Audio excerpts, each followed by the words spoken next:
যে গত 17 বছর এই স্বৈরাচার সরকার যেভাবে ক্রিয়াঙ্গনে দলীয়করণ করেছে, বাংলাদেশের সকল রাষ্ট্রীয় প্রতিষ্ঠানে দলীয়করণ করেছে, আমরা ইনশাআল্লাহ ভবিষ্যতে যদি এদেশের জনগণের ভোটে নির্বাচিত হতে পারি, সরকার গঠন করতে পারি, আমরা কখনোই ক্রিয়াঙ্গনে আর কখনো দলীয়করণ করব না এবং কোন রাষ্ট্রীয় প্রতিষ্ঠানেও দলীয়করণ করা হবে না। কারণ আমরা বিশ্বাস করি খেলাধুলা এমন একটি জায়গা, সেখানে দল মত নির্বিশেষে নিরপেক্ষভাবে যারা মাঠের ক্রীড়া সংগঠক, যারা মাঠের খেলোয়াড়, তাদেরকে দিয়ে আমরা সারা বাংলাদেশের ক্রীড়াঙ্গনটি নতুন ভাবে ঢেলে সাজাতে চাই। এই জন্য আমরা গত 17 বছর স্বৈরাচার সরকার যেভাবে বাংলাদেশের মানুষের উপরে প্রভাব বিস্তার করেছে, স্বৈরাচারী কায়দায় আমাদের উপরে জুলুম নির্যাতন নিপীড়ন চালিয়েছে, আমাদের সাধারণ মানুষের উপরে যেভাবে জুলুম নির্যাতন চালিয়েছে, এবং গত জুলাইয়ে আন্দোলনে যেভাবে আমাদের ছাত্র ভাইদেরকে গুলি করে হত্যা করেছে, যেভাবে আমাদের সাধারণ মানুষকে গুলি করে হত্যা করেছে, যেভাবে আমাদের বিএনপির সকল নেতা কর্মীকে গুলি করে হত্যা করেছে, আমরা সেই স্বৈরাচার শেখ হাসিনা সহ সকলের বিচার অবশ্যই বাংলাদেশের মাটিতে করব।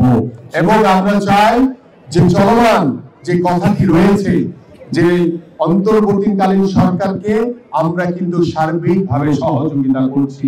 আমাদের সাধারণ মানুষ এই অন্তর্বর্তীকালীন সরকারকে সমর্থন দিয়েছে, কিন্তু একটি গোষ্ঠী তারা ক্ষমতার মোহে পড়ে গেছে। তারা বিভিন্নভাবে সংস্কারের কথা বলছে, তারা বিচারের কথা বলছে, বিভিন্ন অজুহাতে তার নির্বাচনকে পিছিয়ে দেওয়ার একটি অপচেষ্টা করছে।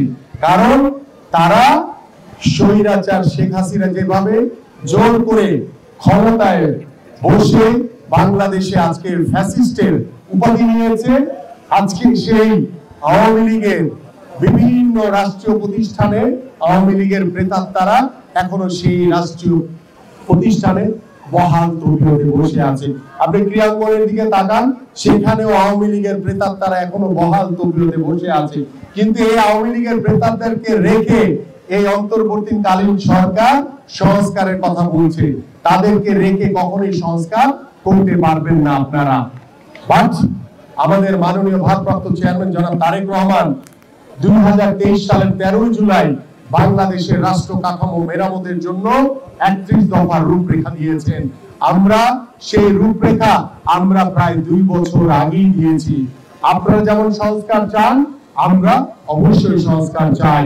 পাশাপাশি আপনারা যেমন এই স্বৈরাচার শেখ হাসিনার বিচার চান, আর আমরা গত 17 বছর ধরে ভুক্তভোগী নির্যাতন নিপীড়নের শিকার হয়েছি, আমরা আপনাদের যে কোনো অংশে বিচার কম চাই না, আমরা আরো বেশি চাই যে এই স্বৈরাচার শেখ হাসিনা সহ আওয়ামী লীগের প্রেতাত্মারা যারা বিভিন্ন জায়গায় এখনো বসে আছে, তাদেরকে আইনের আওতায় এনে তাদের বিচার করা। এই জন্য আমরা এখানে যারা উপস্থিত রয়েছেন সকল দর্শকদেরকে আহ্বান করব, আপনারা সতর্ক থাকবেন। কারণ আওয়ামী লীগের ষড়যন্ত্রকারীরা এই অন্তর্বর্তীকালীন সরকারের ভিতরে ঢুকে তারা বাংলাদেশের মানুষের বিরুদ্ধে, বাংলাদেশের মানুষের যে প্রত্যাশিত গত 17 বছর ধরে বাংলাদেশের মানুষ ভোট দিতে পারে নাই, বাংলাদেশের মানুষ এখন ভোট দিতে চায়, সেই নির্বাচনকে পিছানোর জন্য ষড়যন্ত্র করে যাচ্ছে। কিন্তু আমরা দৃঢ়ভাবে বলতে চাই, বিএনপির ভারপ্রাপ্ত চেয়ারম্যান জনাব তারেক রহমানের নির্দেশনায় আমরা সকলে বাংলাদেশ জাতীয়তাবাদী দলের সকল নেতৃবৃন্দ ঐক্যবদ্ধ রয়েছি।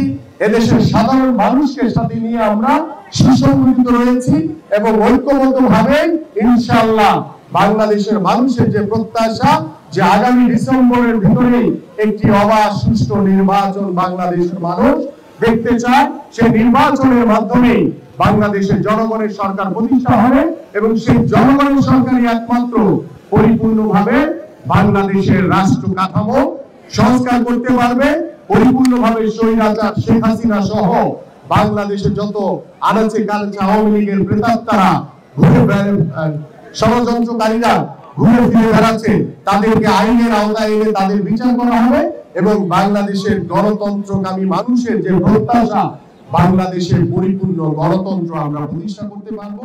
এই